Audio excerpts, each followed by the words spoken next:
Bonjour à tous! On se retrouve aujourd'hui pour la suite de la vidéo bracelet multirang que j'ai fait la dernière fois. Pendant cette vidéo, j'avais à réaliser ces deux bracelets là, un bracelet tissé avec une ligne de mini hématite et ce bracelet multirang. Et je vous avais présenté le principe des fermoirs îlots. Ce sont des fermoirs avec des embouts interchangeables. Donc on peut garder les mêmes fermoirs et changer les bracelets à l'intérieur. Donc ce sont des fermoirs aimantés en ABS, ils sont pas en métal. Voilà. Et on peut les retirer, remplacer les bracelets et réutiliser les mêmes fermoirs. Ces fermoirs existent en plusieurs tailles et là c'est la taille la plus grande disponible. Et comme vous allez voir, il me manque encore un lien à rajouter pour compléter le grand fermoir. Voilà, il me manque encore ici un lien. Donc pour cette suite de la vidéo, je vais faire le lien manquant et je vais retisser également ce bracelet en un seul morceau parce que la dernière fois je vous avais montré comment rajouter la ligne de perles, mais pour cela il fallait le tisser en deux morceaux. Donc cette fois-ci je vais le faire en un seul morceau et dans des tons plus clairs. Je vais aussi rajouter des chaînes argentées et dorées roses sur le bracelet et je vais rajouter cette petite breloque également. Donc d'abord il faut mesurer la longueur du bracelet pour savoir quelle longueur de chaîne couper. Mon bracelet fait 15,5. Donc je vais couper plusieurs morceaux de chaîne d'un peu moins de 15,5 parce que je vais rajouter une perle pour la coincer dans l'embout.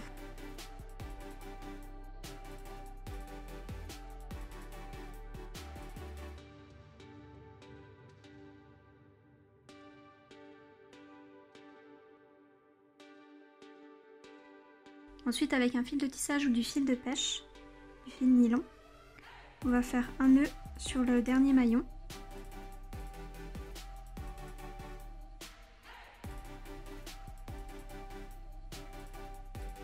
On fait un double nœud.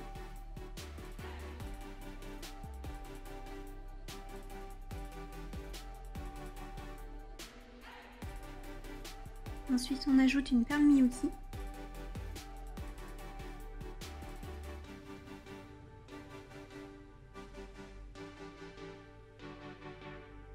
On passe deux fois dans la perle.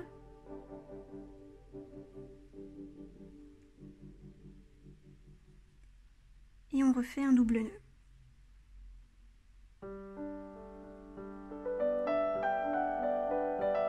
Ensuite on coupe et on met une pointe de colle sur le nœud.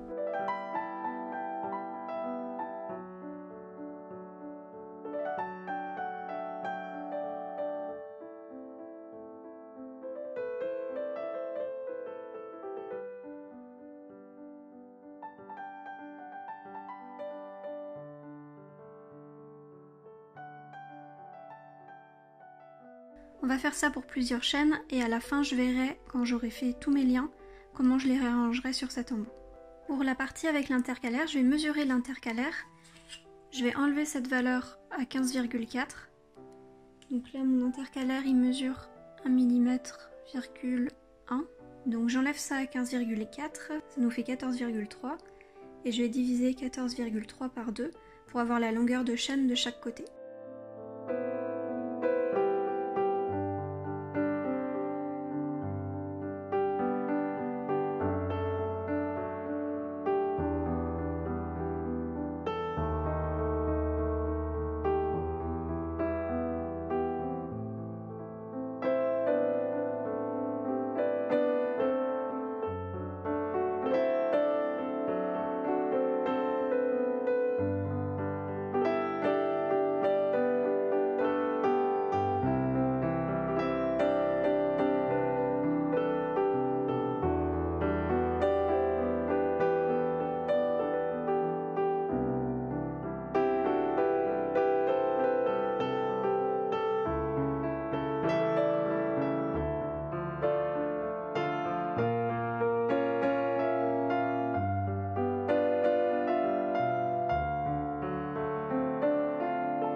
Voici la grille de tissage de mon bracelet.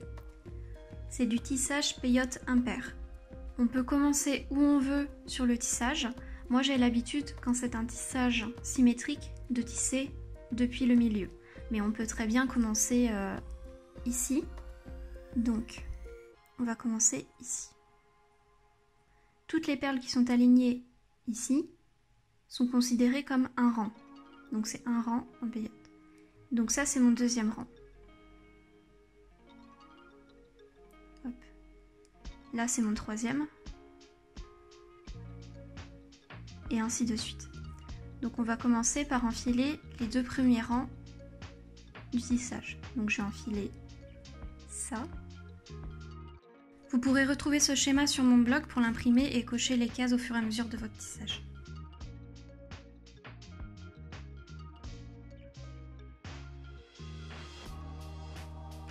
Voici ce que ça donne. J'ai coupé un fil d'environ 1,50 m que j'ai mis sur mon aiguille. Je tiens mon tissage comme ça.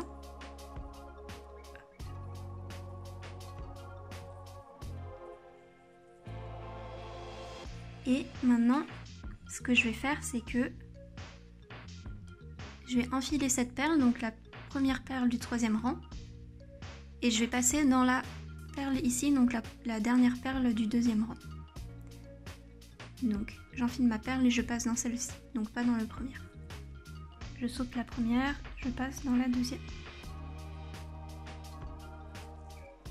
Je tire. Donc là, quand je serre, mes perles sont venues se placer côte à côte. Voilà. Comme sur le graphisme. Maintenant, je dois enfiler une perle bleue. Je vais pas passer dans la troisième perle, je vais passer dans la bleue. Comme ça. Check.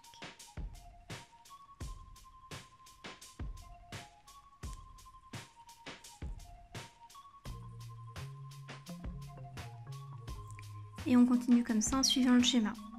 Donc après je vais enfiler une autre bleue et je vais passer dans la blanche. Une blanche, je vais passer dans l'argenté. Une blanche, hop.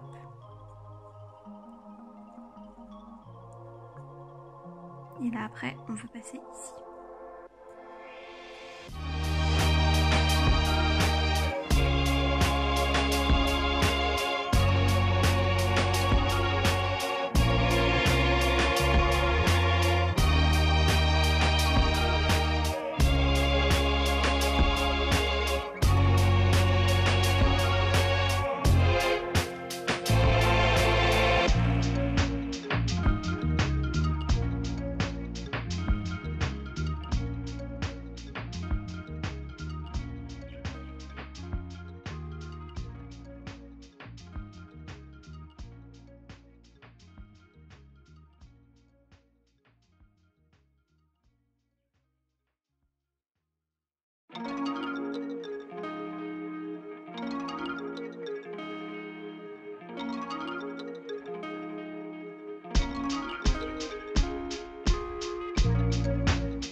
Alors il faut faire attention parce que quand on enfile les 3 premières rangées, le tissage peut tourner.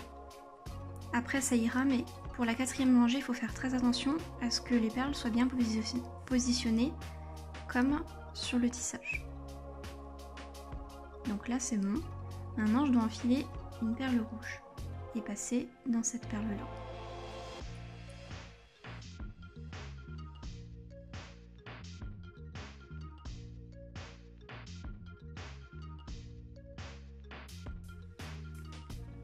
Ensuite, c'est une perle blanche.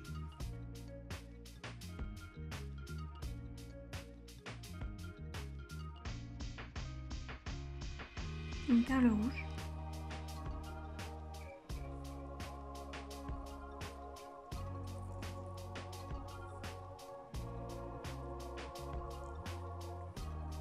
Et là, il manque une perle, c'est une perle grise.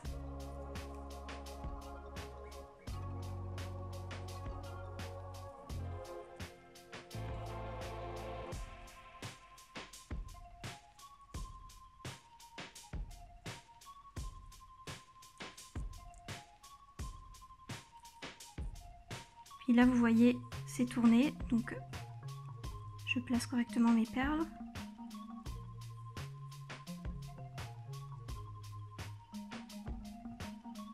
Voilà.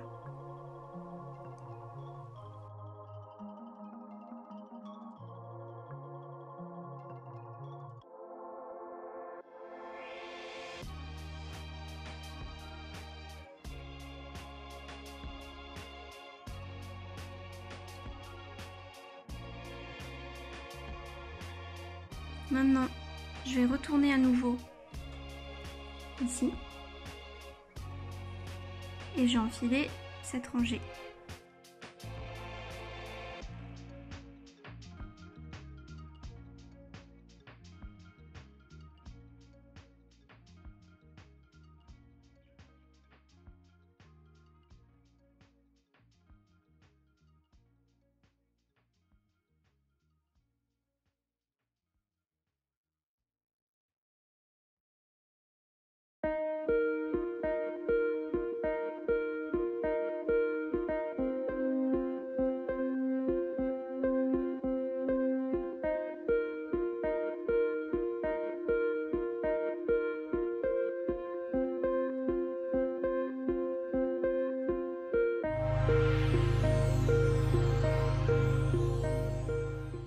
Maintenant, je passe à cette rangée.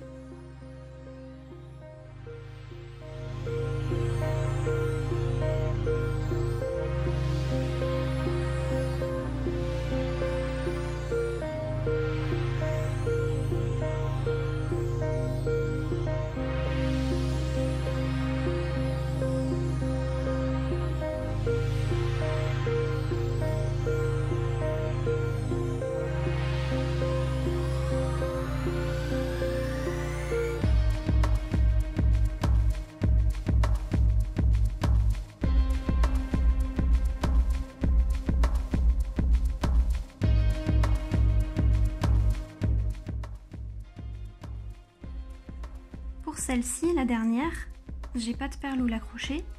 Donc ce que je vais faire, je vais vous montrer la version la plus facile du peyote impair. C'est pas celle que j'utilise le plus, mais c'est celle qui est le plus facile à comprendre. Je passe l'aiguille sous le fil reliant les perles d'avant.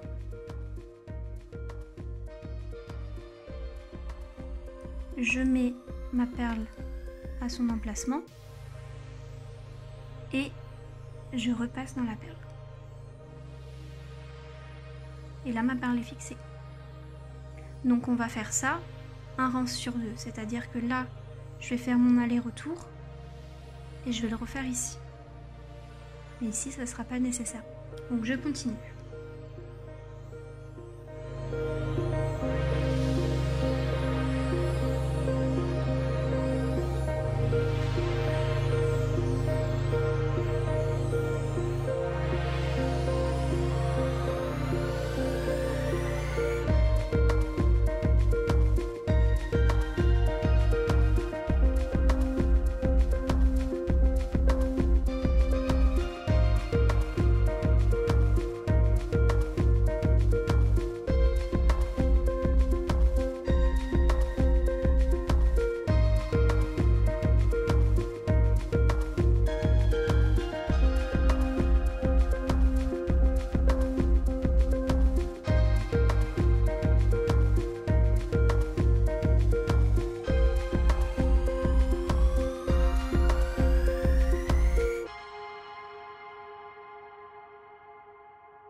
Quand le fil devient trop court, on va changer de fil. On repasse dans les perles qui sont tissées en biais. On fait environ 3 diagonales de plusieurs perles.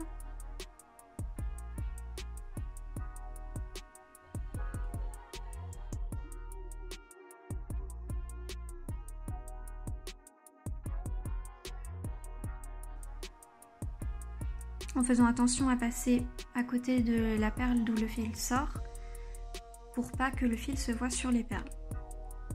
Voilà. Maintenant je coupe mon fil.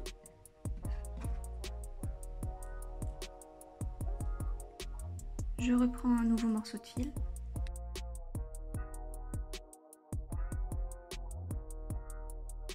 Petite astuce pour enfiler le fil facilement sur l'aiguille, vous placez le fil bien entre vos deux doigts et vous laissez très peu de fil sortir de vos deux doigts et ensuite vous placez le chat de l'aiguille bien en face du fil entre la fente de vos doigts.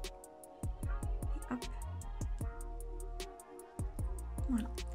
Ensuite, pour recoincer le fil, je fais la même chose que pour l'arrêter. Je vais passer plusieurs fois dans les perles en diagonale.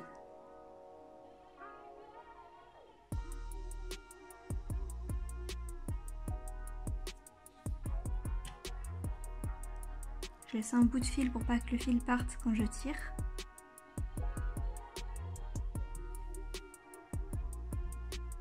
Là, il commence déjà à être un peu coincé.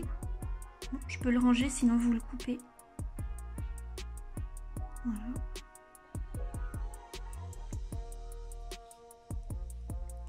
Et je reviens à l'endroit où je m'étais arrêtée.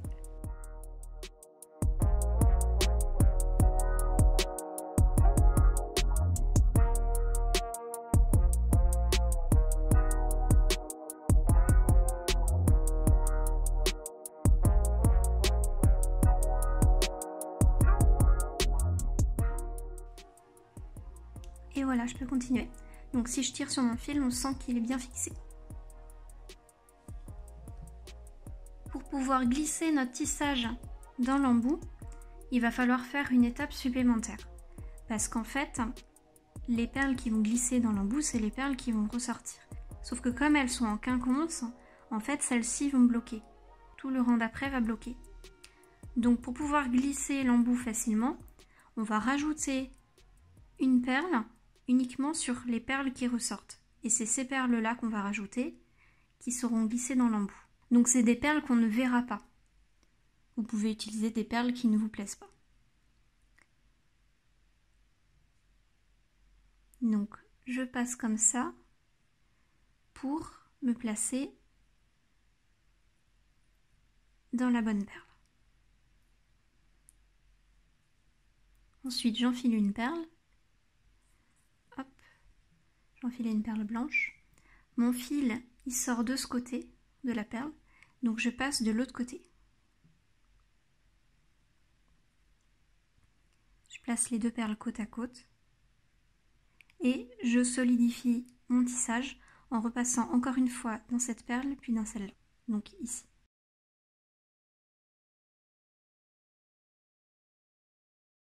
Et je redescends pour aller me placer dans la prochaine perle.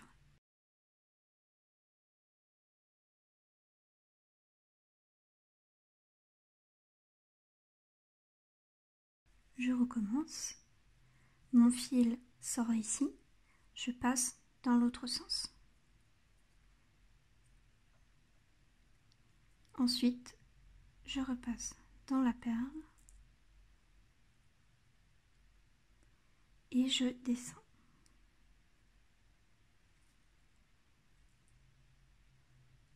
Je me place dans la nouvelle perle.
vous avez aimé cette vidéo, mettez-moi un petit pouce en l'air, ça m'aide beaucoup pour développer la chaîne. Et abonnez-vous pour de futurs tutos.